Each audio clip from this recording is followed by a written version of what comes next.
Okay, the recording is now in progress, and we wanted to record this meeting so that we will, please God, post the recording onto our YouTube channel so that you will all be able to see it again, should you wish to, and our other members who weren't able to take part will also be able to join. Well, welcome everybody, and thank you for joining. There are people here from Australia, from America, from Ireland, from Israel, of course, on Zoom, and also here in Netanya. We have a room full of about 15 people. I'd like to say a few words of introduction, which hopefully won't take too long, and then I'm going to hand over to Judy, who is the chief editor of the Anthology, and she will say a few words too. For all of us in Israel, this last 12 months has been terribly difficult. I don't need to tell you, you see on the news every day all the horrible things that are going on, that our people are suffering so badly. And we hope and pray that this will be the end, and before very long, all the hostages will return home, all the soldiers will return home safe and well, and that we can all get on with our normal lives. You'll see in the poetry, or you'll hear in the poetry that we're going to read, some of the poems are most certainly related to the war, which isn't surprising given that what we've all gone through during the last 2 years. This last 12 months, I'm not sure exactly when it was, but our beloved member Judy Weinstein and her husband Gadi, who were so horribly murdered on the 7th of October, their bodies were returned to Israel, and at least their families were able to gain some comfort from that. Also, during the last year, we've lost cherished members, including Susan Rosenberg and Ruth Vogelman. I'm delighted to welcome to our meeting tonight Ruth's daughter, Abigail. I think you're here, Abigail. I think I saw you. I'm not sure I can see you again. Are you here?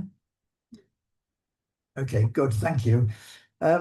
Ruth's daughter, Abigail, is here, and Abigail will read Ruth's poem that was in the anthology. And I'm pleased to tell you that actually before Ruth passed away, she did know that her poem had been selected for the anthology. And Abigail is actually a poet in her own right. You may have seen in one of the recent letters a few months ago, we had a tribute to Ruth, and one of Abigail's poems featured in that. In fact, we also had a feature of tribute to Susan Rosenberg too in one of the newsletters. As you know, I also am the editor of the newsletter. I get great enjoyment from seeing all the wonderful work that you, our members, produce and are happy to share with others. There's wonderful artwork, essays, thoughts, stories, and of course, you're all poets, so we have your wonderful poetry as well. I would encourage all members, please, to send through your works of art, essays, your thoughts about poetry, anything that you think our members would be interested in hearing and seeing. I'm sure that they will be interested. Fantastic feedback about all the wonderful work that you do send to us.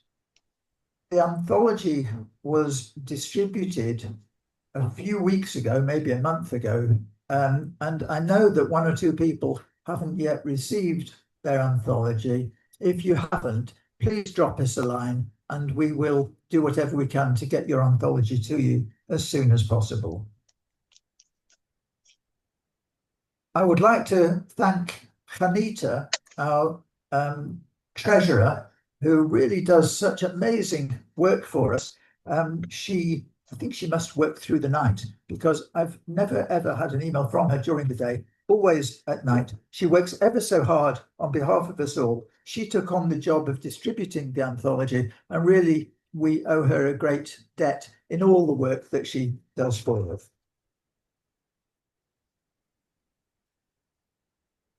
I'll take this opportunity, if I may, as well to thank our esteemed secretary, Bob Finders, who has joined here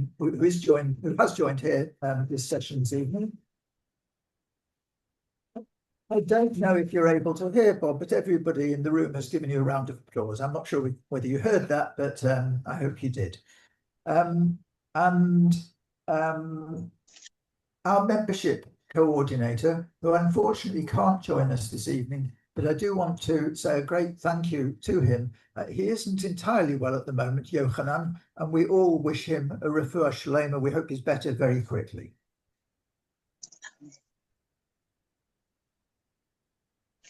Not everybody here in this gathering is a member of Voices, so I'd like to take this opportunity just to very, very briefly tell you what a wonderful group we are.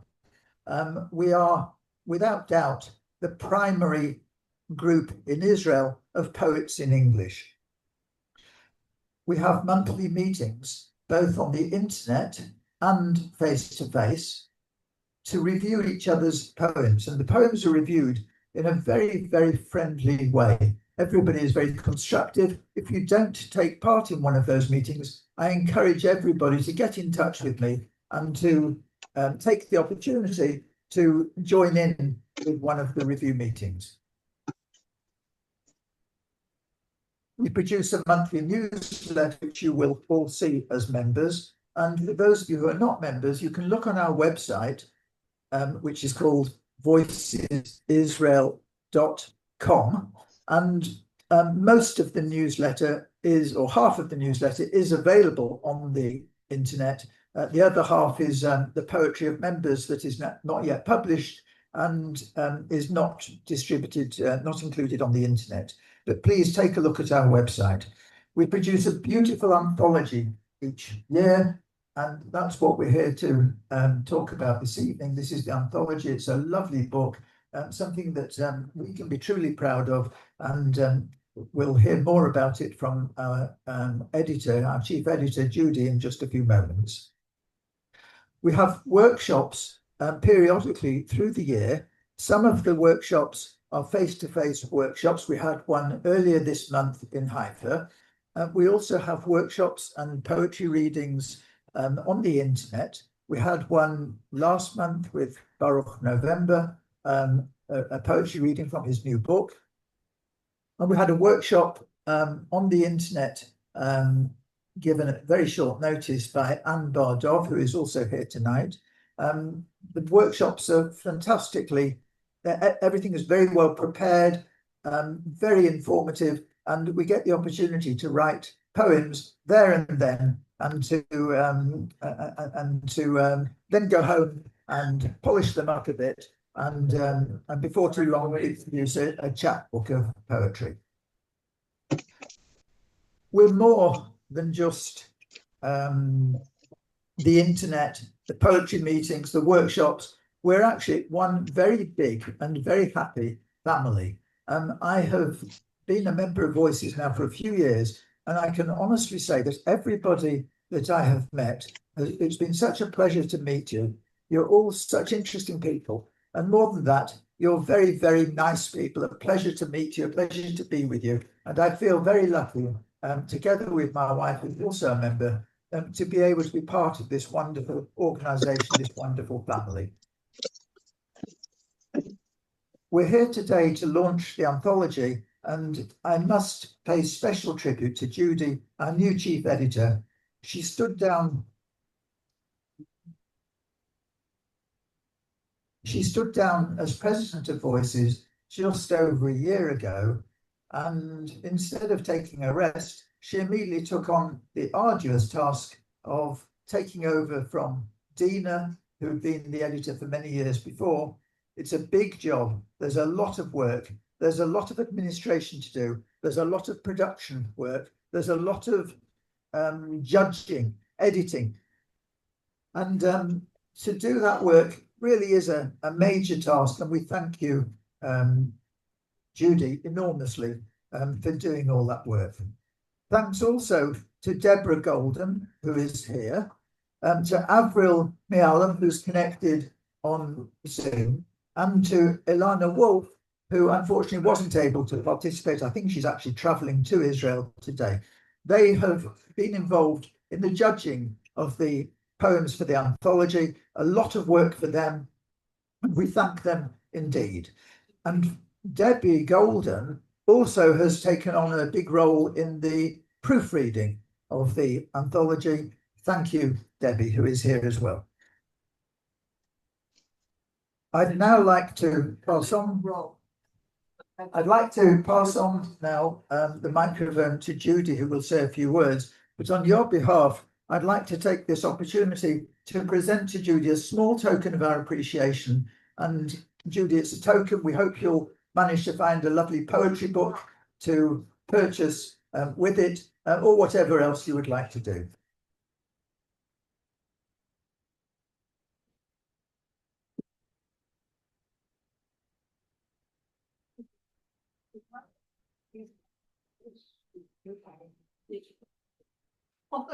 I'll hand over the microphone now to Judy. Thank you. Thank you so much. Hello, everybody, and thank you so much for that warm applause. Can everybody hear me? Yes. In the room? Yeah, okay, fine. Zoom as well. Okay, so that was quite unexpected, and thank you very much. This is my first year as editor of the anthology, and it was a big challenge to step into Dina's shoes. So many thanks to Dina for showing me the way, which it very much did. And a huge accolade to my three co-editors, Debbie Golden, Avril Mealem, and Ilana Wolf,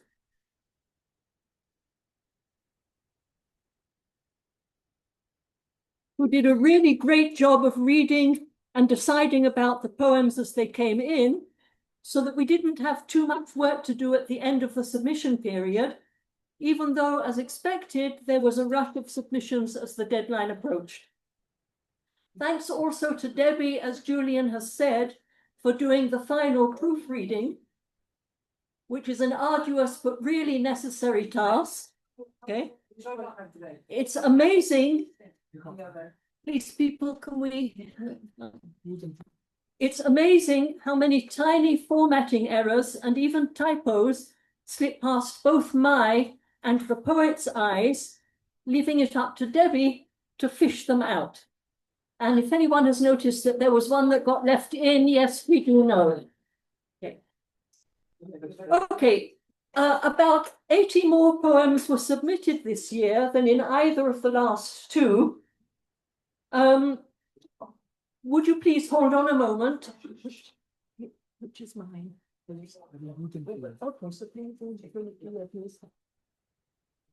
Excuse me for this, something happening in the room that we need to.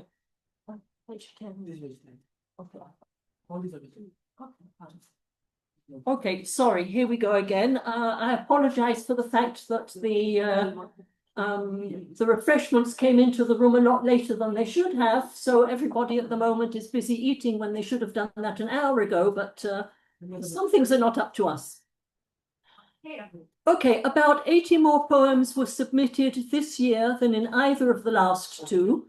All in all, 303 poems were submitted, not counting a few that were submitted and later withdrawn. And of them, 133 were accepted. They came from a total of 119 poets, 3/4 of whom, 89, had at least one poem accepted, i.e. 3/4 of the people who submitted to the anthology actually got a poem in. Okay? This shows that the general standard of submissions this year was really good. We were therefore happily able to raise the cutoff slightly relative to what it was last year. In other words, our criteria were slightly stricter than they were last year, and we still got about a third more poems in than we did last year. So congratulations to all our submitters, and thank you very much. And please continue to submit your best poems to the anthology to make it a really wonderful volume. Another 3 months and you can start doing it again. And to those who didn't get a poem accepted this year, only 1/3 of them are Voices members.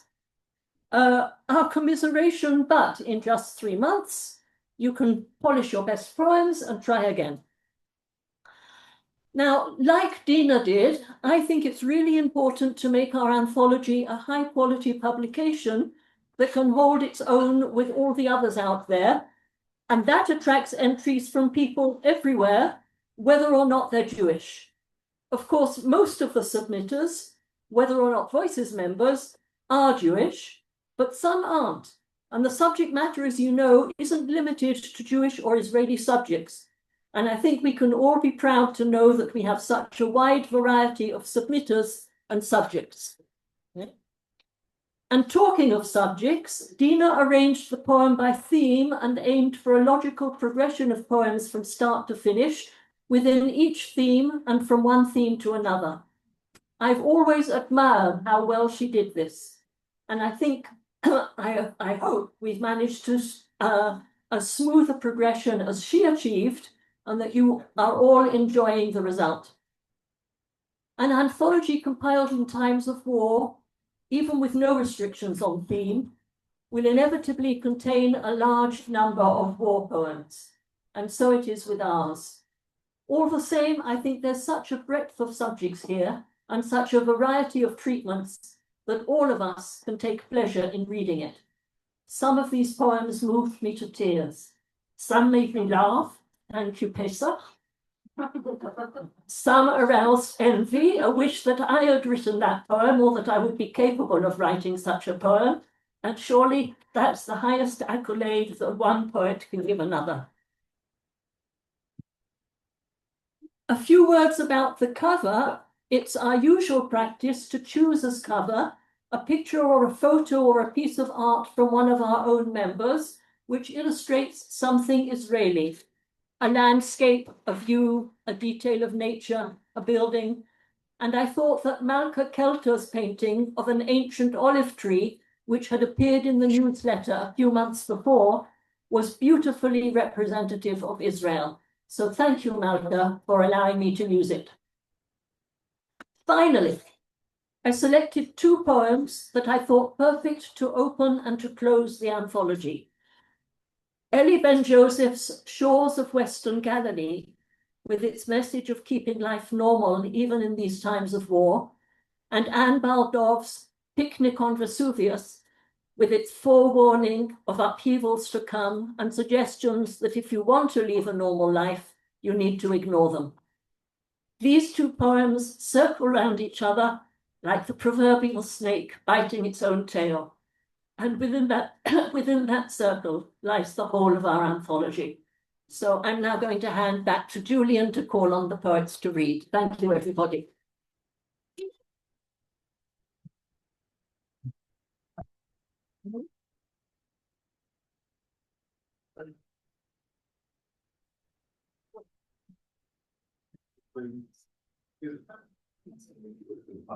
Thank you so much, Judy. I am now going to call upon all the poets to read the poems. That we're going to follow the sequence that they are in the anthology. And I'm hoping I can just show you what that sequence is. There you are. If I've made a mistake and omitted anybody, then I do apologise, and please shout out and let us know. We are going to go through in the sequence that they are in. I'm not going to give a potted biography or a summary of anybody on the list, because the biographies are actually at the back of the anthology, and so I don't want to repeat what you can read for yourselves. If you haven't received an anthology, I hope at the very least you've received a PDF of the anthology, which also includes the biographies. I'm going to call upon people now who are on Zoom or in the room, going through in the sequence that we're showing here. So, Ellie, could I ask you please to unmute your microphone and read us the first poem, which, as Judy says, the first poem in the anthology on page 11. Okay.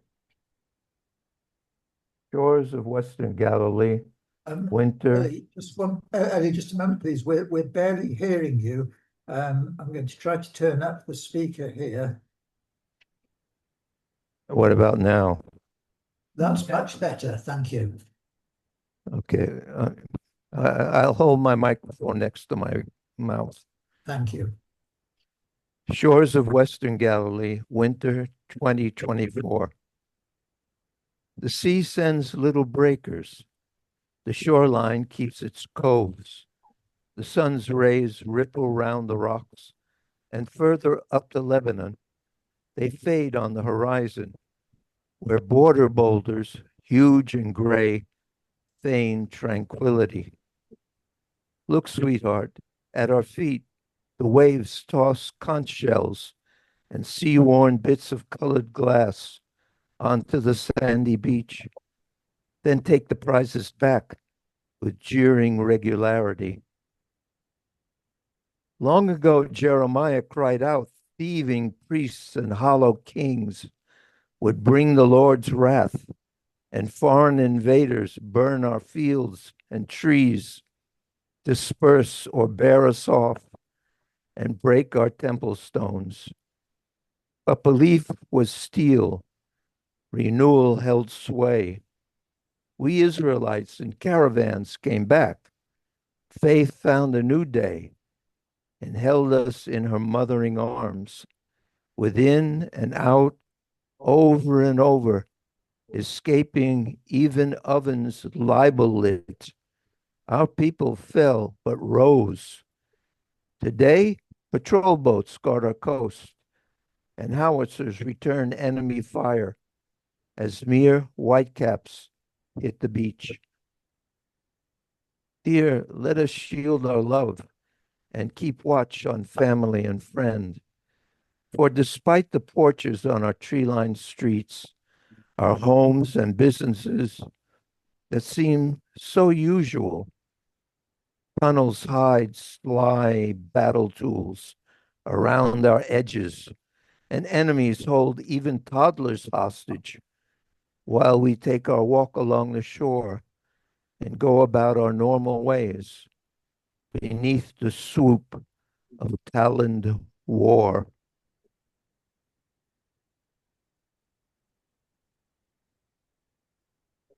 Thank you very much, Ellie. Our next poem is on page 12. The next page is Yocheved Zemmel's poem, and Yocheved has asked Abigail to read her poem for her. Abigail, could you now please unmute your microphone and read Yocheved's poem? Thank you. Science of a Supernatural Society. Science of a supernatural society. We survived despite circumstance, flourished on foreign soil. Exiled, we were welcomed by the world, courted and embraced by nations, then tortured, expelled, or murdered. Egypt glorified, then enslaved us. Spain fated, then burnt us at the stake. Italy gave us freedom, then confined us to ghettos. Emerging from persecution, freed from extermination, our tattered remnant returned, despite the odds, to our native soil, escorted by throngs of angels. Now flourishing in our homeland, we fight enemies bent on our destruction. Our existence in a hostile world continues to amaze. We are a miraculous nation.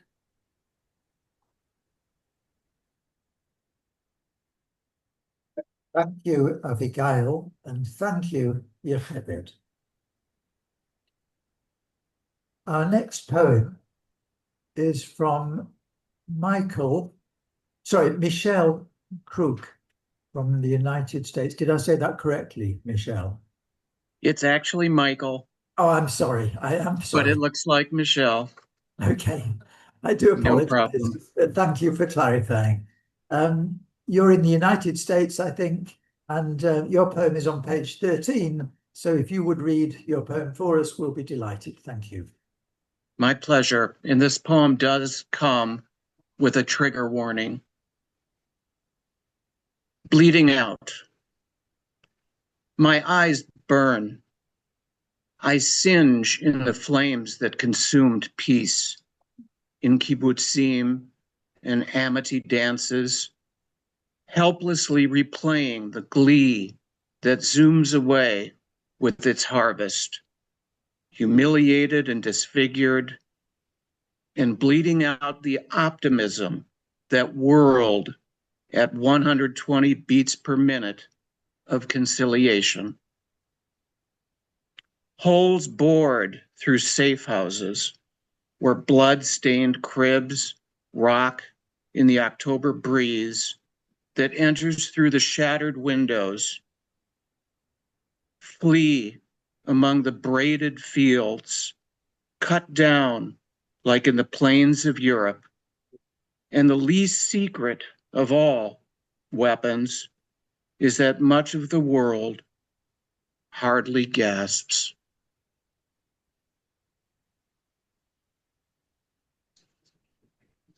Thank you, Michael. Next, I'm going to ask Abigail to read her mother's poem, Among Pastoral Hills. Abigail, we're so pleased that you're able to be here with us tonight, and so sad that your mother isn't able to be here to read her own poem. Abigail, please. Thank you. Among Pastoral Hills. 12 innocent youth playing football one Saturday afternoon in our small Druze village. Nestled among undulating hills, it exploded. The 50-kilo Iranian rocket fired by beasts in Lebanon, murdered and maimed, renting the flimsy fabric of peace. Deafening red blasts waited mere seconds, ran out from my home to the blackened scene. Found my 12-year-old son, gathered his slight body in my arms, saw his blood staining my sleeves, swallowed a scream. My mother wrote this with Yocheved Zemel when she was unwell in July 2024.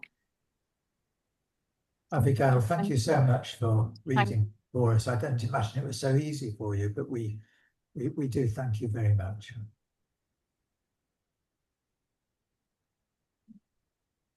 Our next poet is Judy Robinson from the United States. Her poem is on page 23.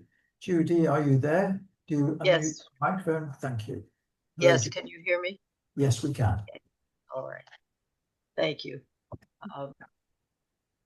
My poem is on page 23, and I wish to thank the editors who gave me some vital information about the geographical features of parts of Israel, which you'll hear in the poem.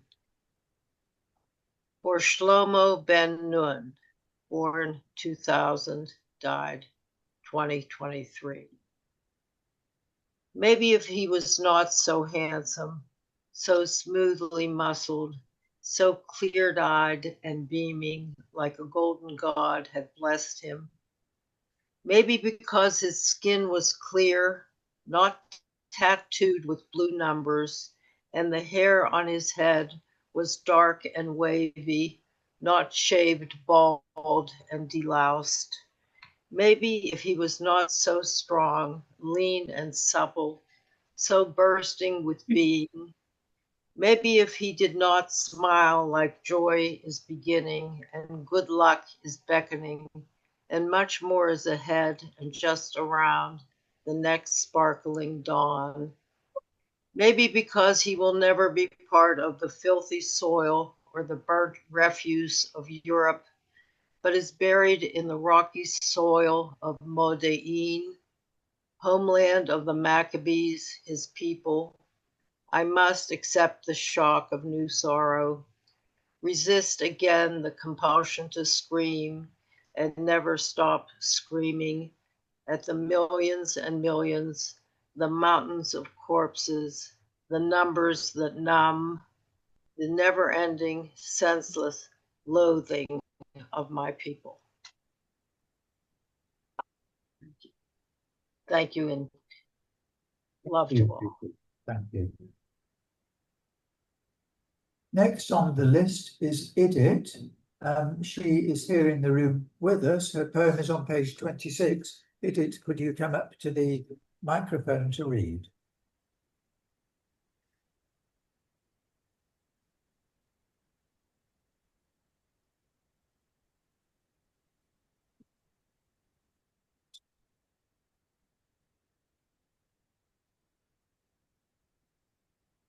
Another pot of soup. Morning news, additional incursion in Yehuda and Shomron. After witnessing the return of Eliohad and Or from the hell of Hamas yesterday. Mirrors of skeletons last seen in Holocaust survivors. I venture into the kitchen, another pot of soup on the stove.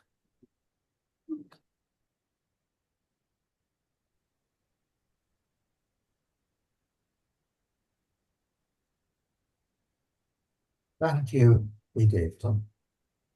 Our next poet is Hannah Moshe. Hannah, are you connected? Yes, you are. Hannah, if you're able to unmute your microphone, please would you read your poem, which is on page 28, Door. Yes, I didn't receive the anthology, so I'll read it from my phone. Okay. Door. A white door or an ivory one? What would suit us best? We took the estimate home to sleep on it that night.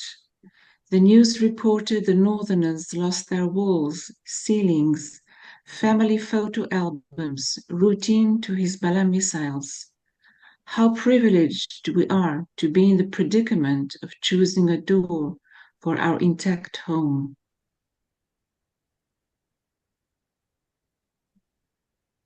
Thank you, Hannah. Next is Phyllis. Phyllis, I think I saw you. Could you unmute your microphone? Your poem is on page 29. Phyllis Becker, thank you. Thank you. It isn't the time. It isn't the time for dreamy love poems. It's a time for vows and commitment. It isn't a time for travel. It's a time to stay close to home, to be present. It isn't the time for amusement and distractions. It's a time for coffee with a friend. It isn't the time to judge our neighbors. It's a time for hugs in the supermarket. Our beautiful young men and women have stepped out of their personal lives into uniforms, wearing protective gear and helmets, heavy weapons slung across their bodies, mud caked into their boots, dust in their hair and lungs, a nation of superheroes revealed. It is the time for grandparents to watch the babies, pick up toddlers from nursery school, take the kids to after-school programs, and have a hot meal waiting at all times. It is the time for young teens to let themselves in after school, warm up their own food, stare at TikToks, watch TV, manage alone. It is a time to cry into your pillow, but stay strong in the face of worry. It is a time to keep the shelves well stocked and the house in order, to always be ready and aware. It is the time to help. Wash and iron uniforms, scrape mud off those heavy boots, provide hot soup and boxes of food to go, shop for more warm underwear and socks, help load cars going to the front with supplies, stay in touch with everyone. It is the time to pray. It is a time to be grateful for each new day. That's it. Thank you, Phyllis. Thank Sorry, I'm not sure you would have heard that. Thank you, Phyllis. Our Thank next is Pessy Krause, and I don't think that Pessy has been able to join us. She's involved in another event, but she asked that Avril would read her poem, Lullaby, on page 34. Avril, yes, you are there. Avril, could you unmute your microphone, please, and read Pessy's poem? Can you hear me okay? Yes. Lullaby, lullaby, lullaby. Did the hearts of birds bleed who flew on October the 7th, 223? What about cows on Kibbutz Be'eri? Did their milk suddenly stop? Or did they run amok, not knowing? What's an attack? Did lambs stop their bleating, fall to their knees sheepishly? Fleece stand hearing planes roaring? Or do escaped turkeys, still running wild from kibbutz near Oz, pray for rehab with hero Gadi Moses? Did butterflies stop fluttering wings, all the colors of the rainbow which rushed us as they passed? Or worry, can this swords of iron war last? Will we live to create a new universe of goodwill? Remove the Hamas curse? Did strangled doves' throats sound remorse for their nests destroyed, broken eggshells on the ground? Oh, will their tune pour into our souls, lull us into hope that by and aby peace will resound like their lullaby. Thank you. Thank you, Avril, and thank you, Bessie.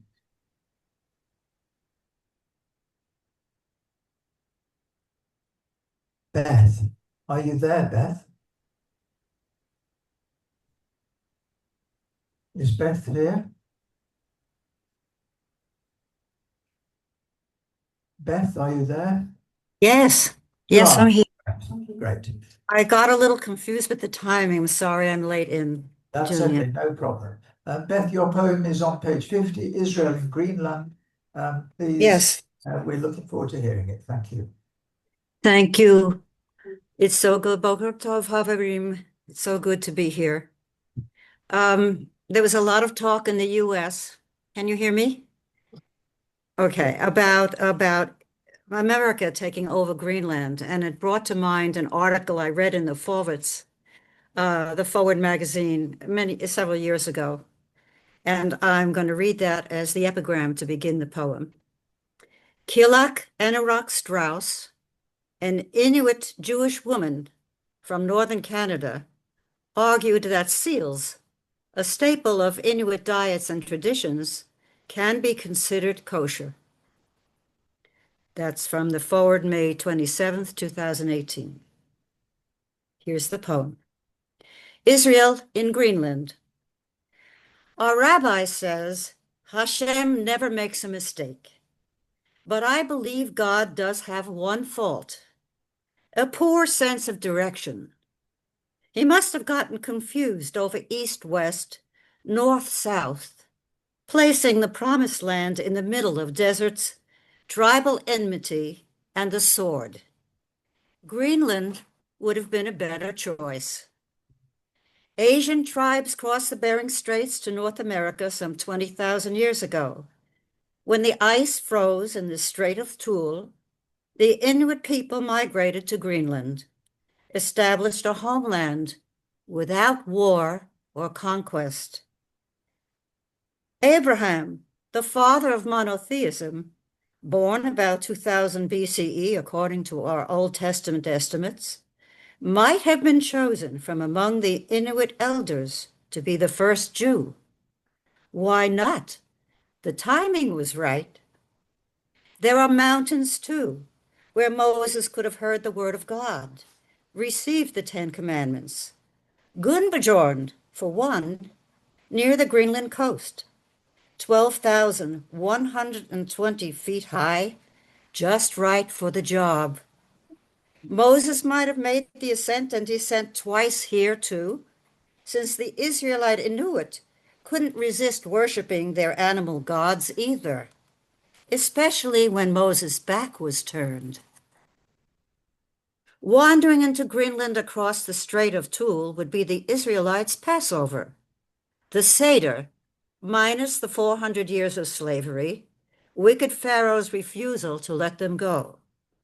Sukkot celebrated in igloos instead of tents, eating caribou, split hoves, chew their cud, and Arctic char, trout-like scales, both certified kosher. Christianity came to Greenland with the Vikings, Eric the Red's wife brought Jesus to Greenland in 985 CE without a crusade, inquisition, expulsion. Israel genocide-free in their northern home. The Jews would still celebrate the Festival of Lights in the land of the midnight sun, bring their harvest offerings of first fruits to the ancient temple in Greenland's Jerusalem on Shavuot. Arctic blueberries, lingonberries, sea buckhorn, rejoice in the giving of the Torah from Mount Gunbjorn, from generation to generation. Lador Vador, in peace. Thank you. Thank you, Beth. You can't see, so I will tell you that everybody in the room here in Netanya is chuckling away, big smiles on their face. Everybody enjoyed listening to your poem. Thank you. What if, people said to me when I read this regionally in my shul, that, oh, this can't be and that can't be. And I said, this is a dream, it's a fantasy of what could have been. So thank you very much. Thank you, Beth. To be with all of you. I'm in the room with you in spirit. That's great. Eugene, your poem is called I Am Israel. Are you in Australia? And if so, what time is it? Yes, thank you, Julian. It is 2:45 in the morning here in Australia. I stayed up. I do usually write quite late into the evening, so it's actually nothing really too strenuous for me, because I find that I start thinking better when the sun goes down and I'm able to write and think more clearly. So it's completely fine, but it is an honor to be among you all here this evening. So thank you very much for having me. My poem is called I Am Israel. A cell inside my body, a man inside my house, a house inside my city, a city inside my country, and a country inside my world. My world is a reflection of myself, a light trapped in a mirror, reflected in my eyes. A pearl inside an oyster, a diamond in the rough, a baby in the womb, a body in a tomb. I am my own company, together, alone. I am an alien nation. Am I empowered or a coward?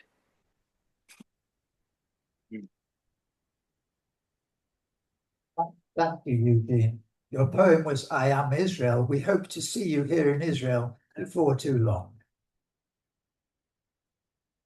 Our next poet is standing right by me.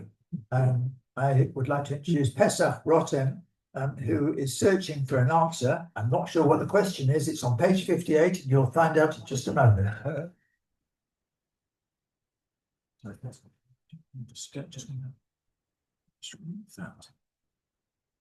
We are up here. Thank you, Julian. Yes, the title is Searching for an Answer. The planet Jupiter has 95 moons. 4 largest, Io, Europa, Ganymede, and Callisto, are called Galilean moons because they were discovered by Galileo. And the whole situation has me wondering, how do the Jupiterians know when it is Rosh Chodesh? I asked around. I asked my astronomy professor, and he said, I will have you expelled if you don't stop wasting valuable class time with your nonsense. I asked my rabbi, and he said, the Jews have enough problems here on Earth. You don't have to worry about Rosh Chodesh on Jupiter. I asked my psychiatrist, and he said, your exaggerated concern for the Jupiterians seems to be a defense mechanism to avoid confronting your real issues with your mother. I asked my wife, who, as you all know, has an annoying habit of answering a question with a question, and she said, "What are you, crazy or something?" And that leaves me here, an insignificant speck in the universe, hurtling through the infinite void of time and space, with only you, my dear friends, to turn to. Now, I beseech you, won't you please tell me truthfully, how do the Jupiterians know when it is Rosh Chodesh? Thank you.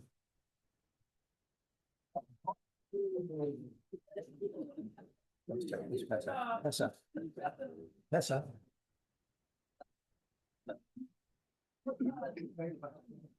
Yeah, by intuition. They know by intuition. Excuse me, just one moment. I'm just trying to find my score sheet.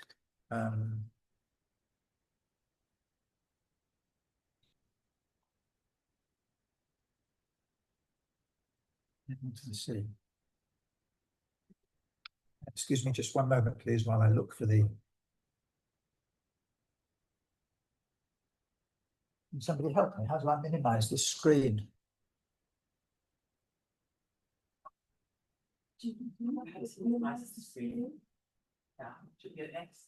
No, the access to turn it off. The minus. Hold on. There isn't a minus. No, this is because you're in full screen mode. How do I get out of full screen?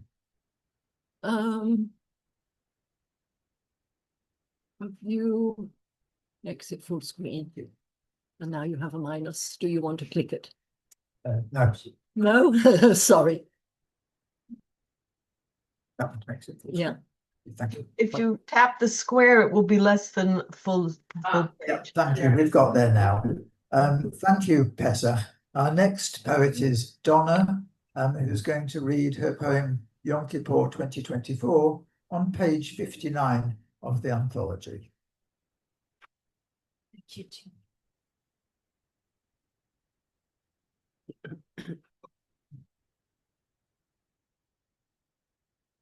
Yom Kippur 2024. I'll speak not of prayers and fasts and atonement. Rather, I'd like to share my window with you, that which looks out upon a street bereft of moving cars, a street happily hosting shouts of joyfulness from colorfully helmeted children bicycling freely. No obstacles to hinder their swiftly smooth pedaling as their thrilled, wind-loamed faces fly by like birds in gleeful gliding. At the intersection, with no autos to fear, the traffic lights are at their beck and call, accommodating the comings and goings and back and forths that elicit their sublime squeals of delight. And for these moments, under a sky unperturbed, we are carefree.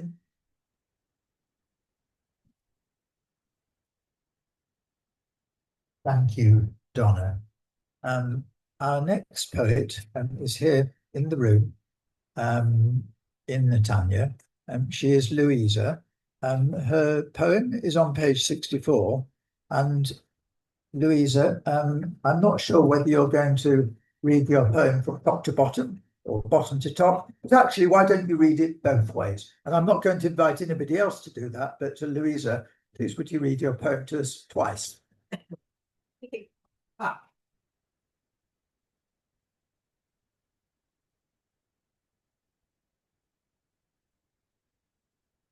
Very box there.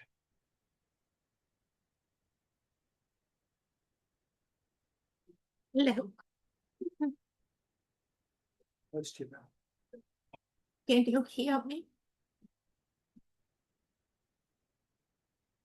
Red light is the shack threshold. A reversible Bowie readable also from bottom to top. Fragile is the threshold between laughter and tears. Fragile is the threshold. We laugh when clowns receive punches, although we do know what human pain is. We laugh at foolish people in sitcoms, although our own foolishness ruins our life. Memories we are smiling about now are events we used to cry about long ago. Fragile is the threshold between tear and smile. Fragile is the threshold. So I'll read it on revolt. Fragile is the threshold between tear and smile. Fragile is the threshold. Events we used to cry about long ago are memories we are smiling about now. Our own foolishness ruins our life, although we laugh at foolish people in sitcoms. We do know what human pain is, although we laugh when clowns receive punches. Fragile is the threshold between laughter and tears. Fragile is the threshold.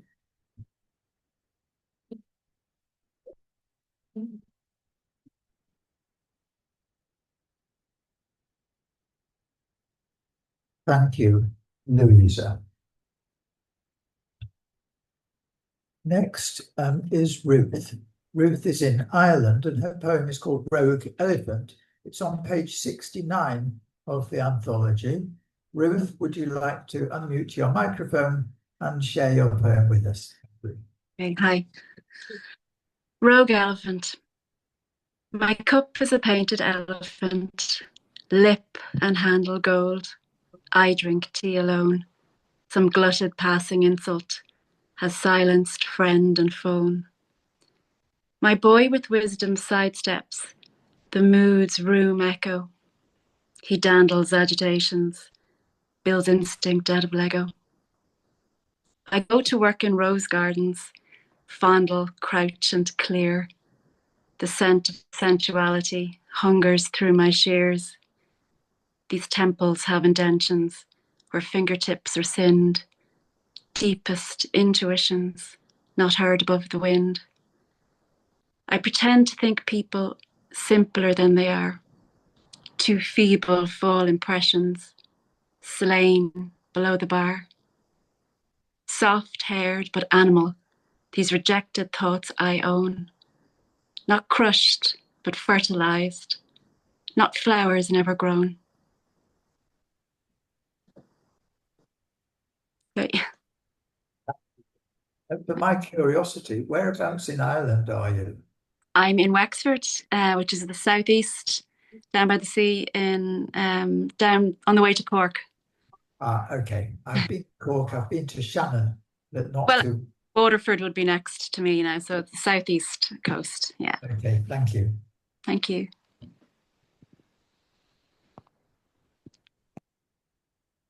Next, Ethalia.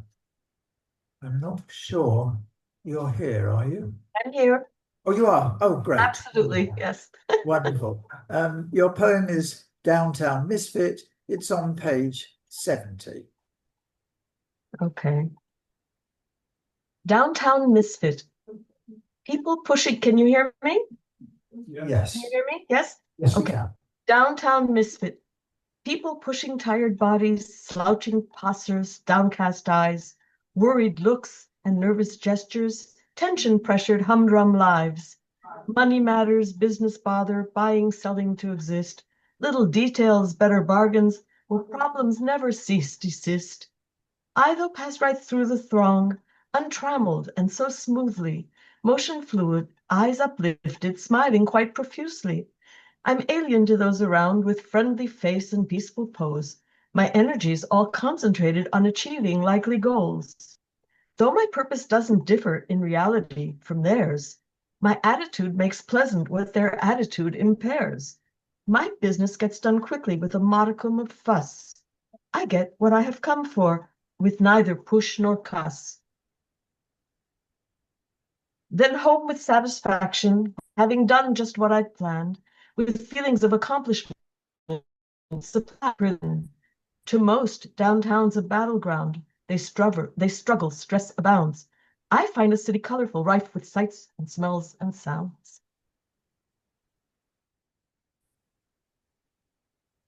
Thank you, Anthology.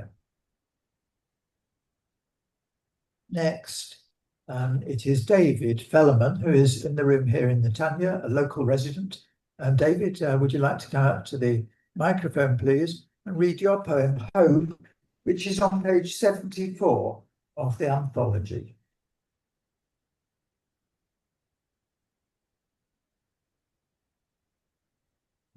Look into this. Just there. Oh, right, okay. Yeah, good evening, everybody. Here's my poem, Hope. Hope is a new day, a different new beginning, looking forward to tomorrow whilst the mists of dawn are thinning. Desire is eternal in each one of us, a sparkle of goodness, a gem of God's dust. Fulfillment of good things your heart may cherish. Each day is a wonder. True love will not perish. Expectation, a prospect the future may hold. The value of small things too high to behold. Without hope there is nothing. As life passes by, the winds of time forget us where'er we may lie.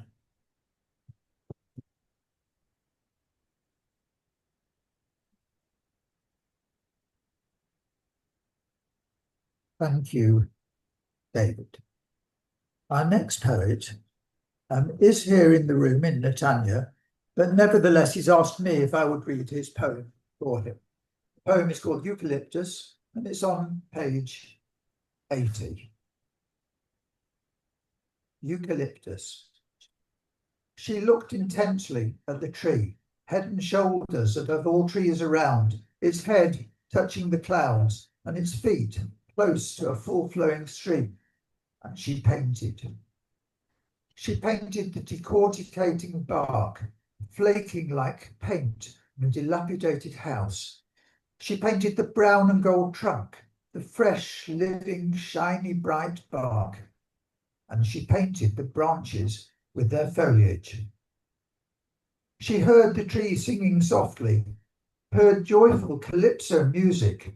She heard a ukulele and a didgeridoo, chirruping birds, droning bees, and whispering leaves chattering on the branches. And she painted.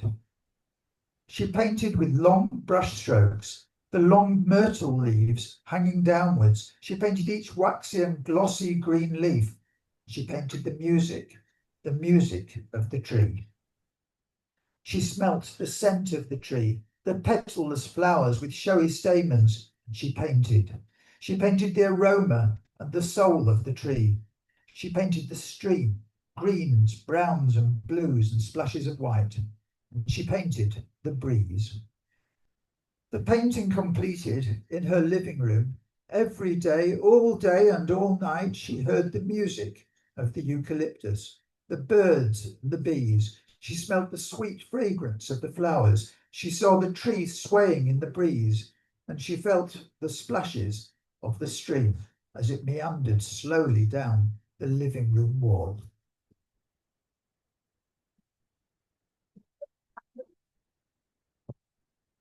Thank you, Julian, and thank you, Julian, for reading. Our next poet, I think, is here. Yes, she is. Iris. People I Meet in Library Books, page 89 of the anthology. Page 89, Iris. Thank you. Iris, could you unmute your microphone?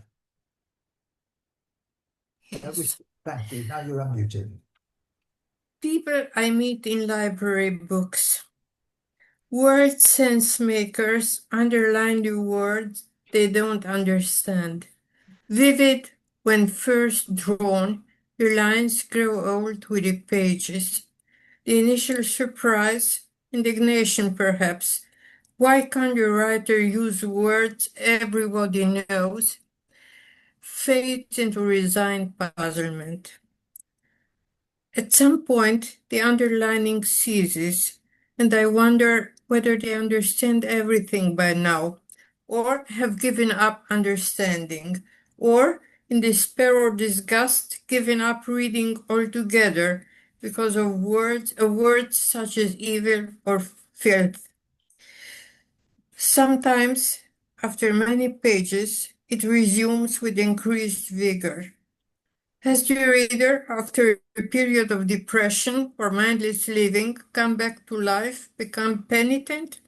The underlining clones itself into eternity until the end of life, at least of the book.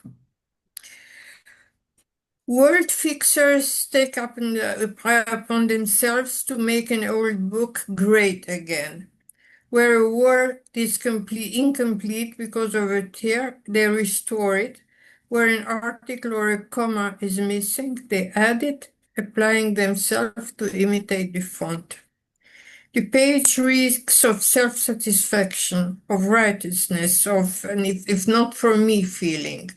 Do they expect gratitude from subsequent readers? Perhaps it reeks with my own guilt, as I would never have noticed the missing characters. Then there are those for whom the book struck with illumination in the form of a sentence-long or paragraph-long insight to do with the vagaries of fortune or with the power of love. Such revelation they frame or mark all over in pink or yellow.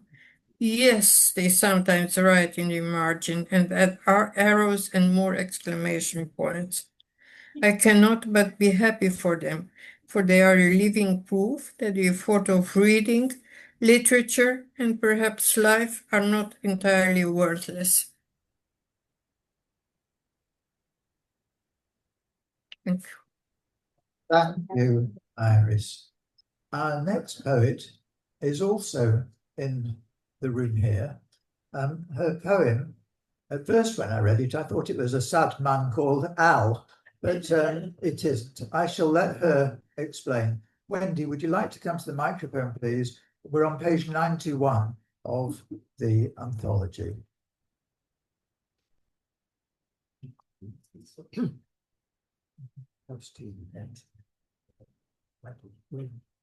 That box there.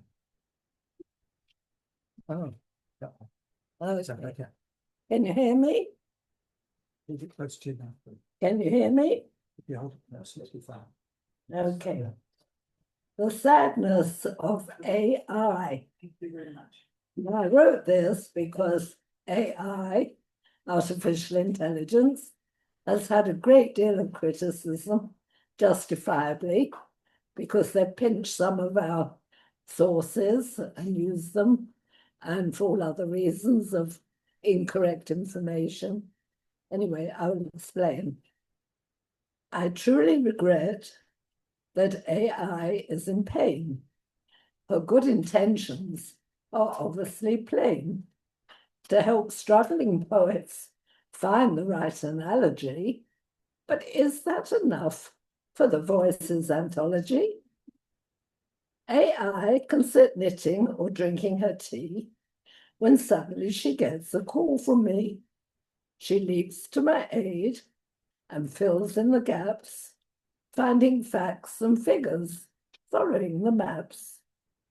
While ordinary poets have struggled for years, starving in attics, weeping many tears, could she write sonnets and dramas like the bard? Most people would find this terribly hard. Longfellow travelled America to write 5,000 lines about Hiawatha. How many haha pines? Dylan Thomas filled a book with village rhymes under Milk Wood in long ago times. Shelley drowned in the sea while composing his elegy. Byron wooed many damsels, wrote Hebrew melody. Poets roam through daffodils and bluebell woods. Would AI do the same if only she could? So do not fret, dear AI, for your diminished space. Computers were made to help people, not run the race.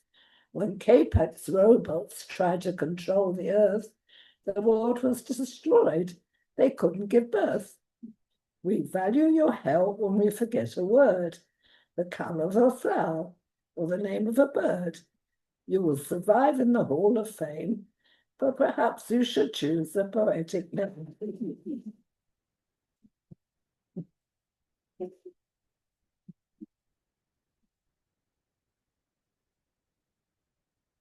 Thank you, Wendy, for sharing your thoughts on Owl.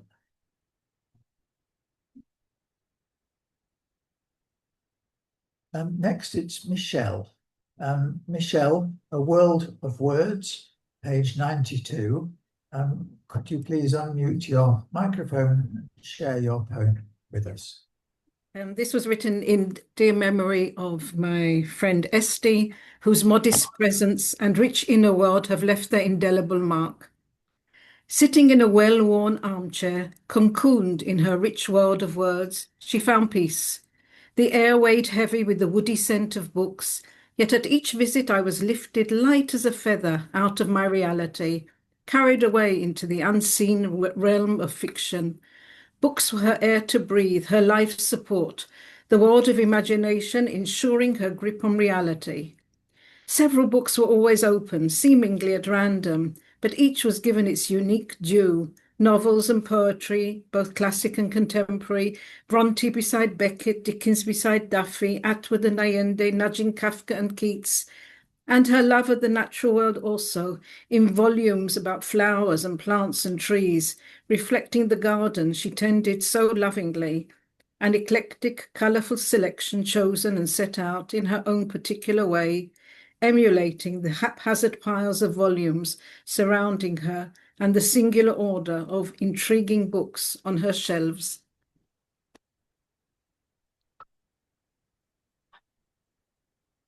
You, Michelle. Next, Fran, are you here? I hope so.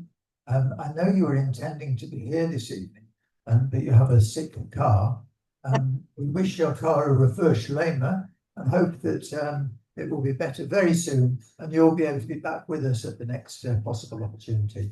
Fran, are you here? I hope so. I'm here. Thank you. You can hear me? Yes, we can. Thank you. Okay. Friday. Fran, what page your phone is? Oh, yeah, 104. 104, thank you. Friday, the 24th of August, 1984. 12:30 a.m. Breathe. It's 30 degrees Celsius outside. Men are dying of AIDS. It only just got a name. 74 hostages on Indian Airlines Flight 421 are praying in Dubai. You will be a Virgo. 1 a.m. Inhale. It's a Gregorian leap year. Buoyant-haired yappies are trading in Wall Street. Fingers are turning the tiles on Rubik's cubes. If we were Chinese, you would be a rat or an only child. 2 a.m. Count. Friday morning. In the Pennine Mountains, travelers are trapped in blizzards. Coal miners are demonstrating and striking. Your birthstone will be peridot. 3:30 a.m. Exhale. The Hebrew date is the 26th of Av, 5744. Macintosh PCs are flooding the shops. West Africans are dying of Ebola. You will have 2 passports. 4:15 a.m. Sing. 26 hours and counting. Women are discussing drug addiction in Australia. George Michael is crooning about careless whispers. Mercury will rule you. 6 a.m. moan. 1,585 minutes of contractions. Truman Capote is dying. Ronald Reagan is promising lower taxes for all. Your numerical life path will be 9. 7:30 a.m. Push. 95,100 seconds of contractions. 10 centimeters. Hold your breath. Women are stirring pots of chicken soup for the Sabbath. You will be a millennial. 8:50 a.m. Hold your breath. Don't push. You will. 8:55 a.m. Release. Mazel tov. You have a boy chick. 3.40 kilos. Your petal mouth is puckering. You will be a soldier. Thank you.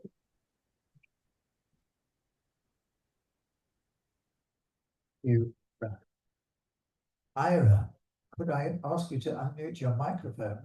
And your poem is on page 107. Thank you very much. The air conditioner is behind me, buzzing away. If it's distracting, I'll turn it off. It isn't. We can't hear it. So please Okay, go ahead and read your poem. About the moment, I can tell you in fine detail about his sharp features and short brown hair, or hers strawberry, and the freckles spreading from her nose over her cheeks.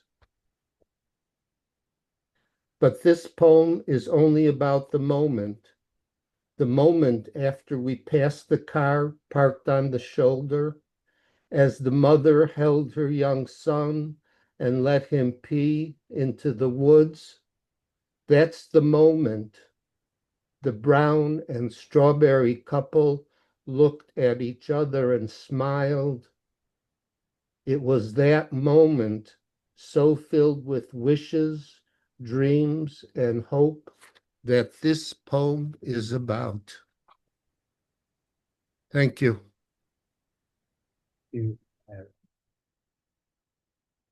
Lisa, Stopping by the Road, page 112 in the anthology. Can you manage it? Yeah.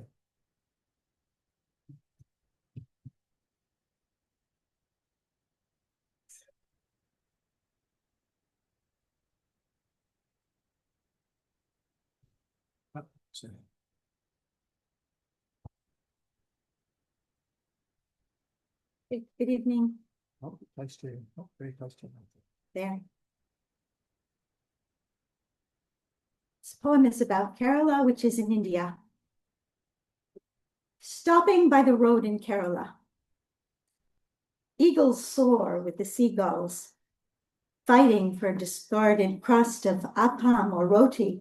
They seek the remnants of the fisherman's catch, dusky mussels and tiny shrimp, and the offerings of a young woman that she has left on the side of the road for the blue house crows. She's come from morning Punjab, setting milk, almonds, and cinnamon on the altar. A red teacup blesses her third eye with the imprint of the priest's finger. Her hair smells of incense and the marigold garlands of the gods.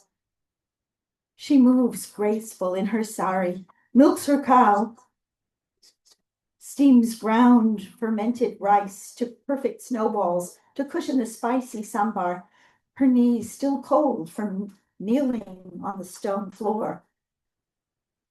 The sun runs its warm hand over the flank of the morning. There's much to do, and she is praying for strength to complete all her tasks.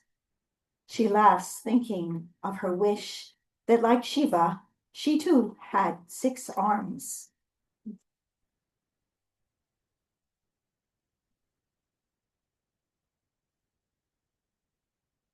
Thank you, Lisa.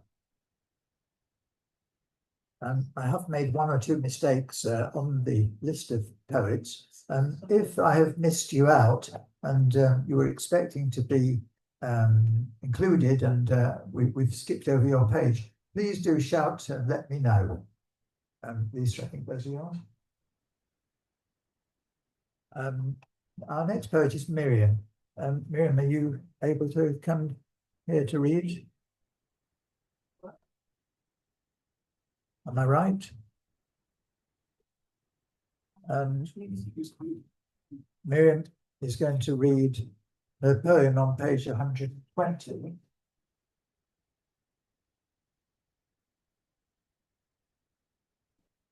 Sorry, Miriam, I just put one moment. Do I need the microphone as well? Yes, and hold it close to your mouth. You're in that box there. Okay. This is what I'm going to do. Hold it very close to me. Within an inch. That's right. Can people hear me okay? It's a bit closer. Can people hear me now? Yes. Okay. Gorgonzola. This really happened. I enter the new fromagerie, where cheeses of almost every kind lay temptingly beneath the glass. A smiling assistant stood behind. I asked for creamy gorgonzola. She took out a wedge, blue Vanicus veined. They didn't have the creamy kind, but what magic a sliver of this contained. Stammering minds and taste buds jumped to action as my tongue cavorted. A message raced up to my brain. I closed my eyes, at once transported to a summer evening, Italian piazza, a restaurant table outside with him. Above us, a row of colored lights that vied with the moon, romantic, dim. After the meal, the waiter offered gorgonzola. How opportune. He set before us one small plate with a creamy mound, to each a spoon. With reverence, silent in enjoyment of each other and the cheese, we scooped it up. No need for words at precious moments such as these. I walked out with 200 grams of celestial memory, holding tight, amazed that a sliver could bring it back. I'll be there again with every bite.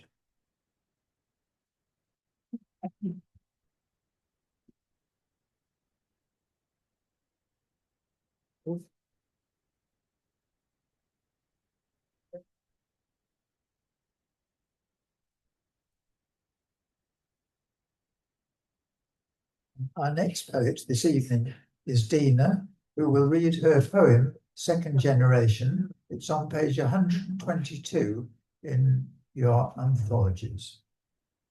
Thank you, Jillian.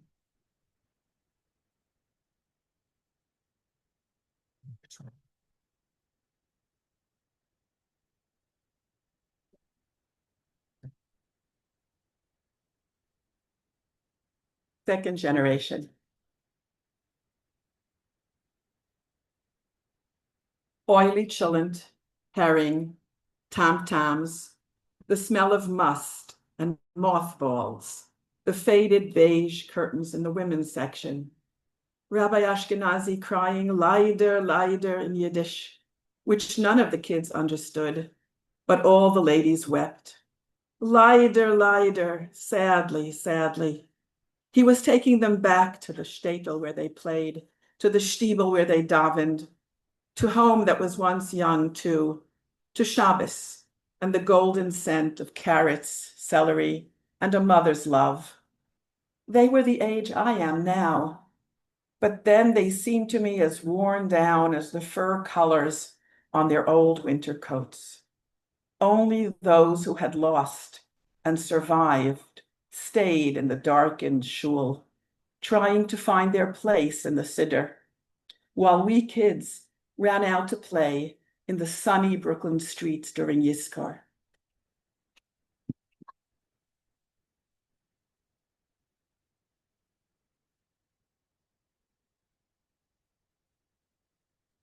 you, Dina. Next on our list is Michael Connick, also known as MK Punky. Are you there? Are you connected?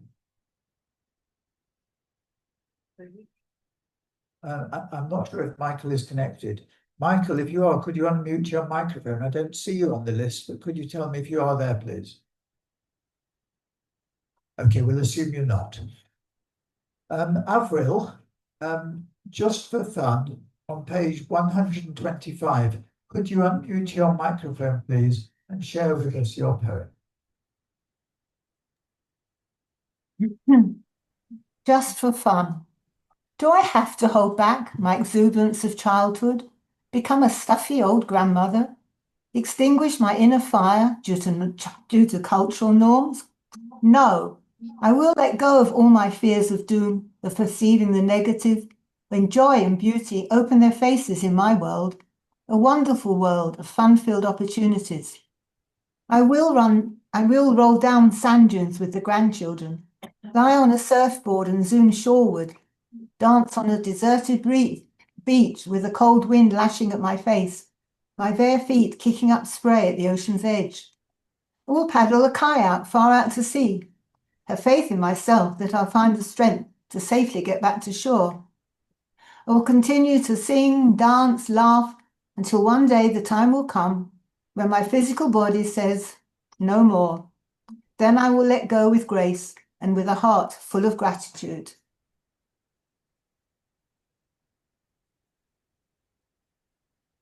Thank you, Avril. After Avril, we have Malka, and I don't see Malka on the list. Malka, are you there? Yes, I'm here. I'm here with Yocheved. That's why I didn't see you on the list.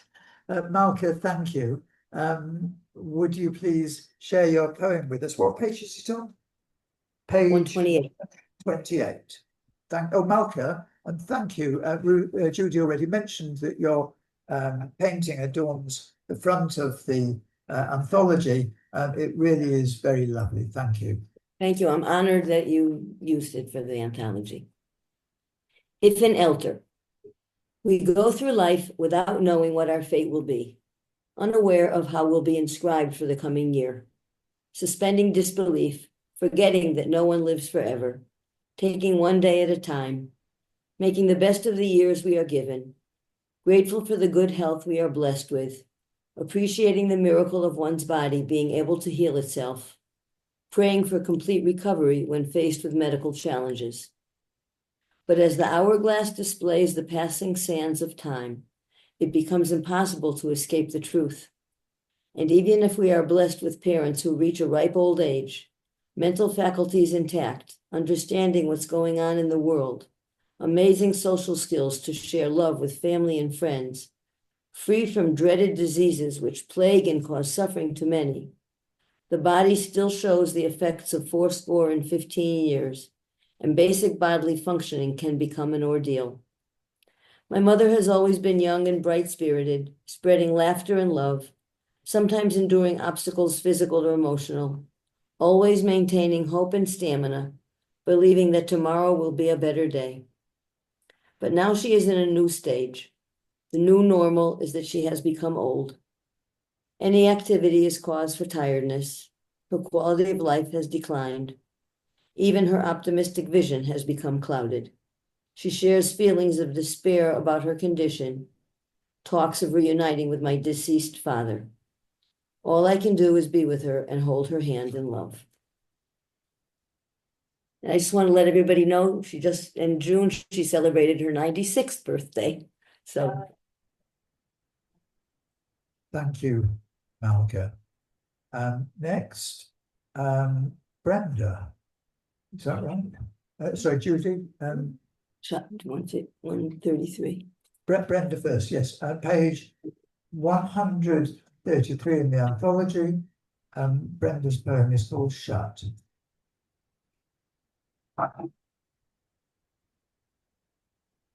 Very close to you. Yes. Very close to you. You're in that. Just. Shut. The room reflects her, faded lady amongst the pinks and greys, long bleached by the constant sun, I visit every week out of duty, but mostly out of love for her. She sits silent and still, a little brittle bird. Her eyes linger on the apple tree branches just outside her window. Her thoughts, who knows? So many memories away. I bring little gifts, homemade chocolates, her favorite perfume, a recent family photo. Bits of chatter go unanswered.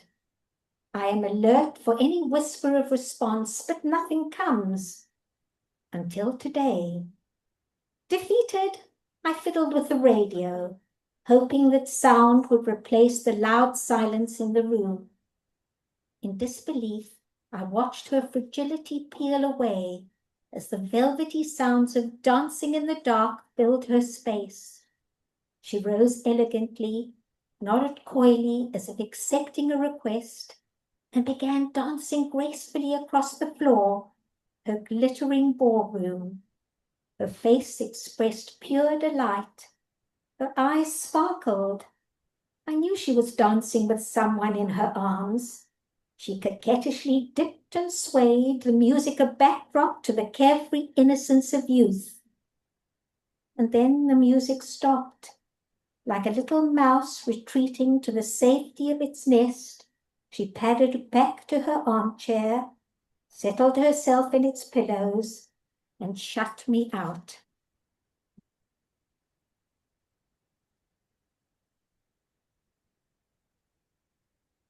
Thank you, Brenda. Our next poet this evening, Judy. Is this the poem? This is the right one, page 136. Page 136, Judy will read her poem In a Parallel Universe.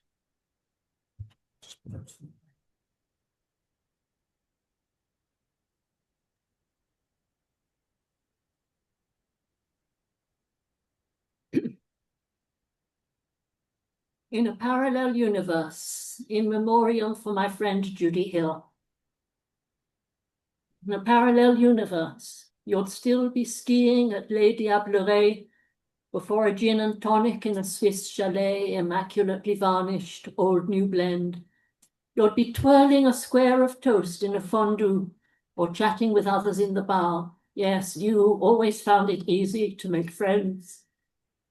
There'd be no hemorrhage, alarm, no futile rush home, no doctor's scans and tests, no cruel diagnosis, no verdict, no phase 4. You wouldn't need my guided visualization exercises to reach the destination you longed for, the tree of life bearing a cure, perhaps. You wouldn't have given me your key, made me promise to come each day to feed your orphaned cats afterwards for as long as needed. I wouldn't have left on holiday thinking, it's just 2 weeks. While I'm away, she'll be okay, and returned to find you gone.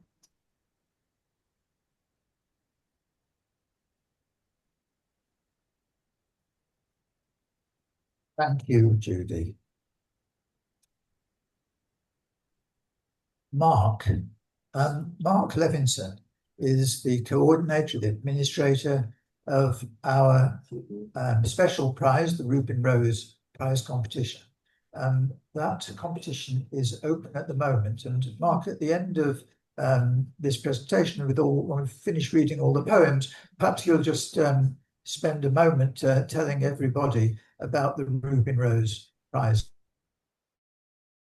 Yes. Is on page 143 of the anthology. Thank you. Here's the poem, Some Mysteries. My father's radio was unenclosed. The limbless forest of its vacuum tubes, domed or nippled or silver and flat-topped, found hours worth intercepting from the air. At 13, while my arms still bore a blotch from touching the hot tube some years before, I was presented with a square, hand-sized radio, It boasted a useless strap and 8 transistors, which I understood were interceptors, much like vacuum tubes. On the same birthday, I received a watch with 16 jewels. Though the mystery of radios was fine with me, I knew jewels can't be for intercepting time. So, Mark, at the end of after the final poem, if you'd like to just say a few words about this year's prize, please remind me as well, if anybody has been missed out, please do shout, do let me know. Next tonight is Judy Phoner. Judy, are you there? I'm sure I saw you. Your poem is Relaxation on page 147. If you could unmute your microphone, please, and share your poem with us. Yes, I did. Thank you. Relaxation. Look at the sky, the clouds, the birds. Let the wind play with your curls. Let the waves caress your toes. Let the sun warm your skin. Close your eyes and sink within. Listen to the soft beat of your heart. Peace descends, calm returns.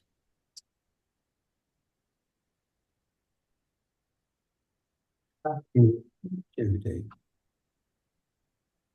Debbie Golder is here in the room in Netanya.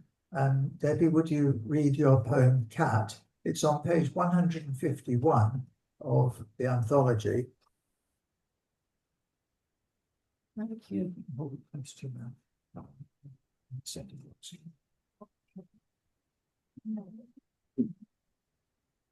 Cat. I am your hum, your heat, your heart, your beat, your fast, your slow, your rest, your go. I am your sigh, your play, your flip-flop tail, your yawn, your pat, your fit to lap. I am your soft, your scratch, your curl, unfurl, your stretch, your sniff, homage to bliss. Thank you.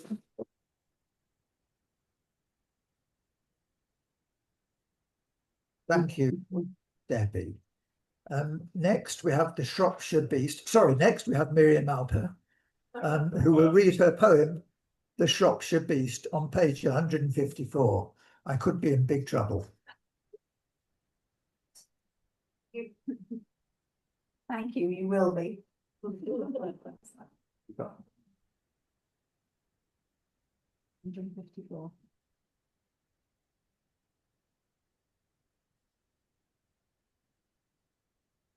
Thank you. The Shropshire Beast. A walk aside the tranquil river, the sun angled but not yet low. We missed the stile at first and retraced our steps to the path that led steeply up through the coarse tufted grass, spinney of pine and copse of beech. The two little girls gamely running ahead through contour after contour that slowed us down. Never too far ahead, though, always turning like sheepdogs to gather us up as a herd before scouting once more. At long last, calf muscles aching beyond endurance, reaching and passing the summit without rest and relishing the downland sweep to the river, which had skirted the hills in majestic style. Swishing through the stray barley stalks at the field edge, down and down to the riverbank. Only at the final up-curve did we clearly see the horned beasts drinking in the shallows. At first their heads raised still and watching, then a snort and lowered armory of the largest female, an ominous slow swaying of head from side to side, revealing the two tiny calves behind her, an ancient breed of muscle, haunch, and warhead, and our two calves running ahead innocently into battle. I don't remember how we called them back. I don't remember how much time elapsed, I don't remember turning tail and finding the way up again.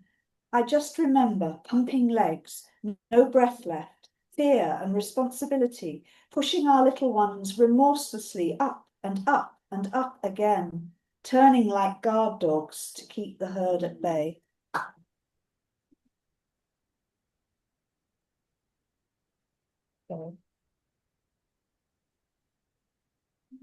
Thank you, Miriam. I remember it well. Those two little girls are now married women. I guess it was 30 years ago, maybe more, I'm not sure. Before I call upon our final poet of the evening, Anne, please do tell me, have I missed out anybody who I should have called upon? Please don't be shy. If I have missed you, please let me know. That's true. That's true. She's lovely. Okay. Anne, your poem is the last one in the anthology, Picnic on Vesuvius, page 159. Did I? 156, I'm sorry. 56. 156. Anne, please would you read us your poem? Thank you. Okay. Hi. I would like to say that this was written before October 7th. Picnic on Vesuvius. It's so nice here. Just look at that view, at the hills beyond, at the sleepy villages spread out down below. Pass the salt. These eggs taste good with mustard. Is there anything left to drink? The ground beneath us is warm. Well, the sun is out. Let's not think about those little puffs of smoke rising beyond the trees. The metallic tang in the air, that's just the way the air smells here. And that faint, faint rumble, just a far-off edge of thunder. Look at the birds. Look at the lovely flowers. Amazing how a bit of rain can make even a desert bloom. Have some more potato chips. The potatoes are grown here too. What a good spot for a picnic. You just have to ignore that slight shaking vibration underneath.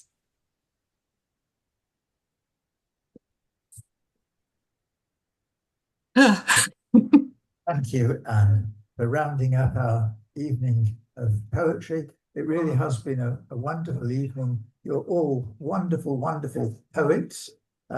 You've produced fabulous poems, and really, you ought to have a go at entering our Reuben Rose Prize. Mark, our administrator, would you perhaps tell everybody a little bit more about the Reuben Rose Prize and how they can enter during the next few weeks? Thank you, Mark. Thank you, Julian, and thank you for all your efforts and for running a smooth hybrid meeting, which is never easy.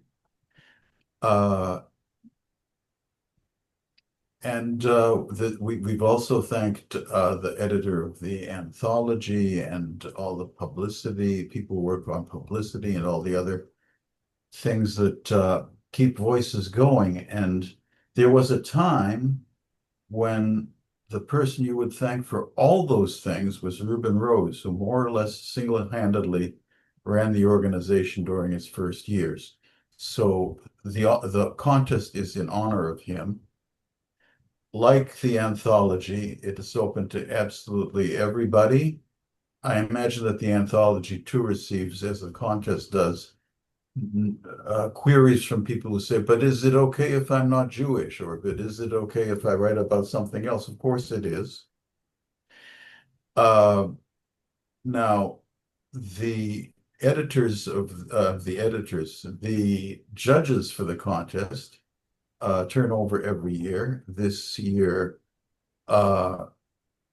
Fran, who needs no introduction because you heard her reading her poem, is one of the judges, as is Judy Robinson, who similarly needs no introduction.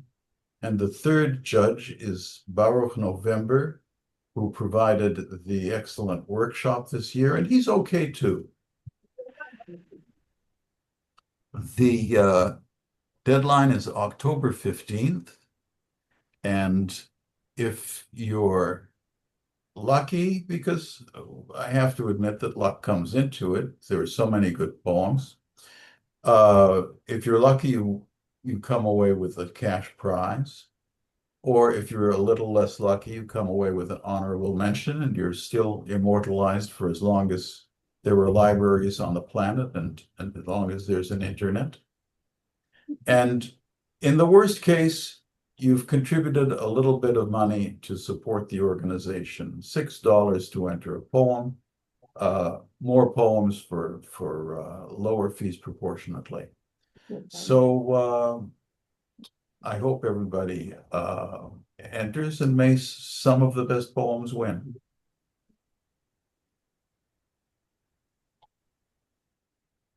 Thank you, Mark, and I do apologise for not giving you more warning. I just called upon you just a few minutes ago, and thank you for sharing all that information about the Reuben Rose Prize. There's more information on our website. Please do look it up. There's details of how to submit your poems. We're now finished reading the poems in the anthology. I would like to thank everybody who joined in this evening, all the people who connected from Israel, from America, from Ireland, from Australia, for joining us this evening, or in fact in the early hours of the morning in Australia. In fact, it's almost breakfast time, I think, by now. And particularly I'd like to thank the people who've made the effort to come here to Netanya, some from close by, but some from much further away. I wish everybody a safe journey, whether it's back home in Israel to from Netanya or just to the next room in your Zoom evening. Thank you, everybody, and I wish to you all, on behalf of us all here, a happy new year, a healthy new year, a prosperous new year, a productive new year, writing poetry, which we look forward to seeing and hearing very soon. And please God, for all of Israel, whether those of us in Israel or those of us out of Israel, for all of Israel, a peaceful, happy new year with an end to all our troubles. Thank you and good night. Thank you. Thank you, Julian. Thank you, Julian.